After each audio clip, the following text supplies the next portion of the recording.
इस मुल्क के ऊपर जितना आपका इख्तियार है उतना इम्तियाज जलील का भी इख्तियार है। अगर आप हमारे साथ नाइंसाफी करेंगे तो हम खामोश नहीं बैठेंगे, हम लड़ेंगे।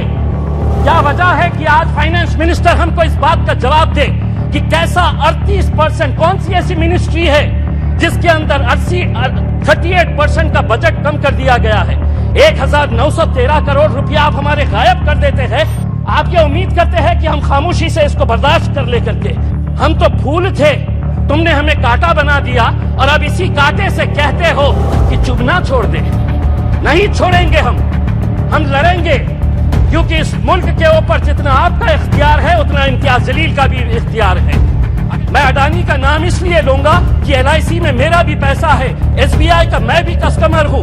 प्रधानमंत्री हर एक के बारे में बात करेंगे, 140 करोड़ जनता मेरे पीछे कैसा है ये बताएंगे, लेकिन अडानी का नाम नहीं लेंगे।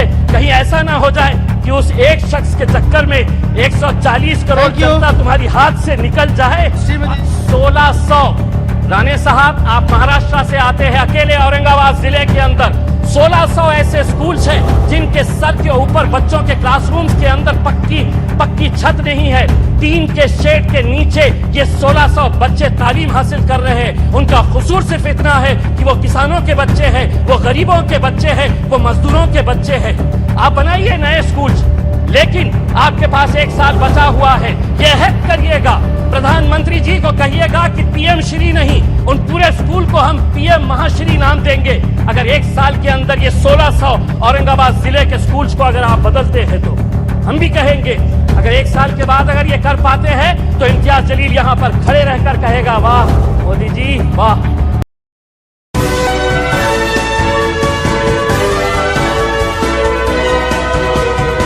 हुकूमत आप चलाने की बात कर रहे हैं, मैं आपको सरकार के कुछ ऐसे गुणों के बारे में बताना चाहता हूं जिसके बारे में शायद आपको भी पता नहीं होगा। सरकार बहुत अच्छे तरीके से जादू का खेल भी खेलती है, और कैसा जादू का खेल खेलती है आंकड़ों समेत बताऊंगा। एक हाथ से देना और दूसरे हाथ से खींच के कैसा लेना, ये पूरे आंकड़े समेत बताऊंगा। इस वजह से बहुत ज्यादा विरोध करने की जरूरत नहीं है। अध्यक्ष महोदय, 8 फरवरी यानी कि कल के दिन रिजर्व बैंक ऑफ इंडिया ने रेपो रेट 25 बेसिस पॉइंट से बढ़ा दिया है। पिछले 4 मई 2022 को 4.40 हमारा रेपो रेट था। 8 महीने के अंदर 6 मरतबा रेपो रेट बढ़ाया गया है और अब ये रेपो रेट हो गया है 6.50। अब हो सकता है इनमें से कोई खड़े रहेगा और कहेगा कि RBI है, इसका हमारे से क्या लेना देना, बजट से क्या लेना देना। तो सुनिए गौर से, RBI जब रेपो रेट बढ़ाता है तो किसी ने 20 साल के लिए होम लोन लिया है, यानी कि 240 महीने के लिए लोन लिया है, और रेपो रेट 2.25% से बढ़ गया है, तो 120 से 160 महीने का एडिशनल EMI उसको भरना पड़ता है। किसी ने 25 साल के लिए यानी कि 300 महीने के लिए लोन लिया है, और अगर 2.25% से रेपो रेट बढ़ गया है तो उसे 199 महीने एडिशनल EMI देना पड़ता है। आप कहेंगे कि हमारा इससे क्या लेना देना, यही तो जादू का खेल खेल रहे कि आपने इनकम टैक्स के अंदर रिबेट दिए, बहुत सारे लोगों को खुश किया और सैलरीड क्लास को कहा कि हम तुमको इनकम टैक्स में रिबेट दे रहे, लेकिन अब जिंदगी के साथ भी और जिंदगी के बाद भी तुम्हारा EMI चलता रहेगा, तुम्हारा लोन चलता रहेगा करके ये एक संदेश सरकार ने दिया है।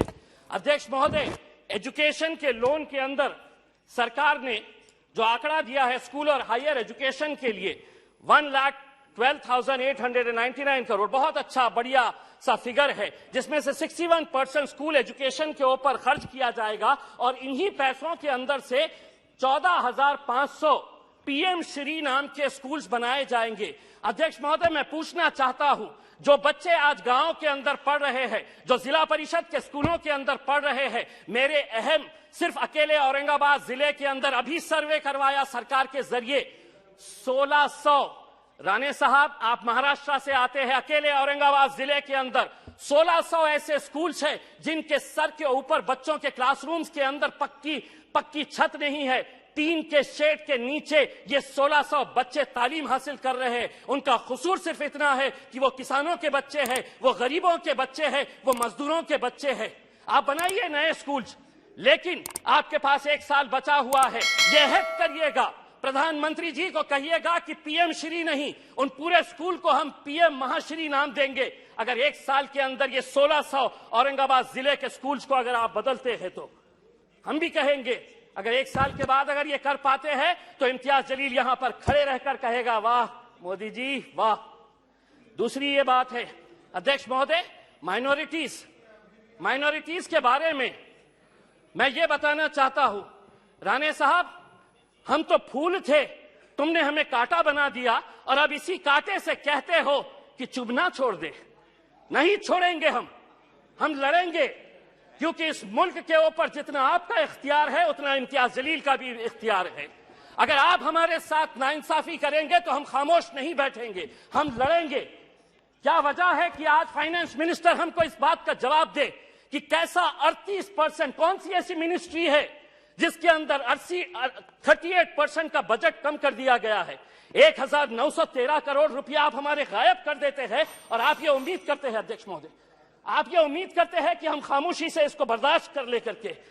मैं आपको बताता हूं कि नीति आयोग की पॉलिसी डॉक्यूमेंट है, the action agenda the strategy document ने क्या कहा है, Muslims and other religious minorities in India have been lagging in several development indicators including educational attainment, gender equality and workforce participation। इसके बावजूद भी आप 38% हमारा बजट कम कर देते हैं। 2022-23 के अंदर आपका टोटल बजट जो था उसके अंदर माइनॉरिटीज के हिस्से में कितना आया, तो 0.12%। इस बार जो बजट आपने दिए हैं वो कितना हुआ है, बी अगर देखा जाए तो 0.07%। अध्यक्ष महोदय 2 मिनट।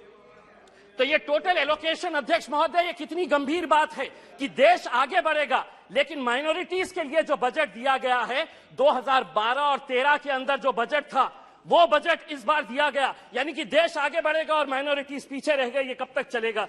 मेरी दूसरी बात ये है अध्यक्ष महोदय, आम आदमी को प्लीज फाइंड अप नाउ। अध्यक्ष महोदय एक minute, GDP, fiscal deficit, monetization, RE, BE, इससे कोई लेना देना नहीं है। इस देश के अंदर वो सम्मान के साथ कैसा जी सकता है उसकी फिक्र बस उसे यही रहती है। हम वित्त मंत्री से इस बजट के अंदर ये उम्मीद कर रहे थे कि वो ईपीएस 95 के बुजुर्ग पेंशनर्स के बारे में बोलेंगे, वो किसानों की आय कैसी बढ़ाई जाएगी इसके बारे में जिक्र करेंगे। पूरे देश के अंदर कॉन्ट्रैक्ट, अध्यक्ष महोदय एक सेकंड, अध्यक्ष महोदय, पूरे देश के अंदर कॉन्ट्रैक्ट वर्कर्स जो थे उनके साथ कैसी नाइंसाफी हो रही। पार्लियामेंट के अंदर भी कॉन्ट्रैक्ट वर्कर्स लगाए जा रहे हैं, उनका पीएफ नहीं भरा जाता, उनका ईपीएफ नहीं भरा जाता, ईएसआईसी का पैसा नहीं भरा जाता है।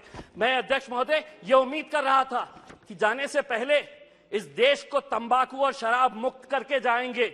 हम सराय होते आपको इसी बात के लिए अध्यक्ष महोदय। और हाँ, मैं जाते जाते सिर्फ इतना कहना चाहूंगा, मैं नाम लूंगा, मैं अडानी का नाम इसलिए लूंगा कि एलआईसी में मेरा भी पैसा है, एसबीआई का मैं भी कस्टमर हूं। प्रधानमंत्री हर एक के बारे में बात करेंगे, 140 करोड़ जनता मेरे पीछे कैसा है ये बताएंगे, लेकिन अडानी का नाम नहीं लेंगे। कहीं ऐसा ना हो जाए कि उस एक शख्स के चक्कर में 140 करोड़ जनता तुम्हारी हाथ से निकल जाए और आप लोग बस सड़क के ऊपर तालियां। श्रीमती रिटी पदक